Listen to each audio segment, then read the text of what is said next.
get asked this question so many times. Why should I add note investing to my investment strategies? And there are so many reasons to do it. First and foremost is diversification.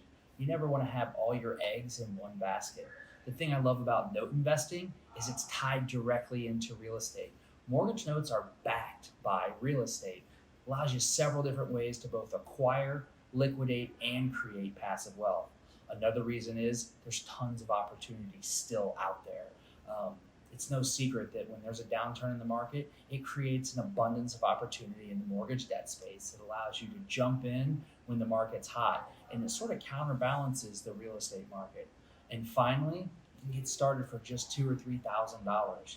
You can buy a second position mortgage right now for 1,500 bucks. Creates huge opportunity for everybody in the space.